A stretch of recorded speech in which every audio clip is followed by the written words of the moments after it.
conclude with two small compositions. The trinity of Carnatic music, where Sri Tyagaraja, Muthuswami, Dikshitar and Shyama Shastri, they all lived at the same time around 200 years ago, when India was ruled by the British.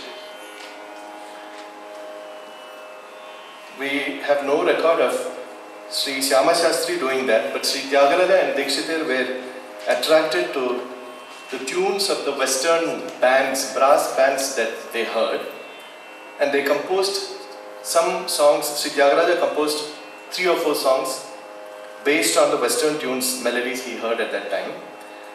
But Dikshitar was patronized by a moneyed person who lived in a place called Ettayapuram, who was very, very attracted to the British and European tunes that he heard.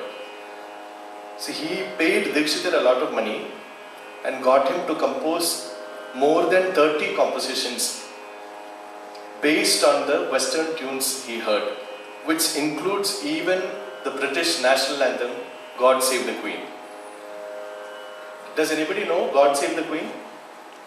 In the audience somewhere? So, Dikshitar has made Santatam Bhavaye Sangita Shyamale Sarvadhari. This is the God Save the Queen tune. So I always wondered if Dikshitar had traveled to this part of the world, Singapore or Malaysia, what he would have done. So then I remembered a Malay song which I had heard as a child. This is Rasa Sayang. How many of you know Rasa Sayang? At least some people know it. That goes Rasa Sayang, Rasa Sayang, Sayang, lihat no nadao, Rasa Sayang, Sayang. This is the tune.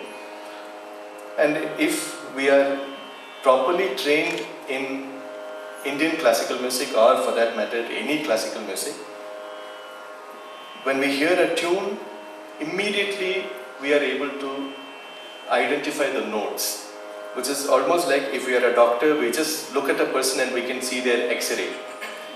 So that it's the equivalent, musical equivalent of the X-ray of a melody.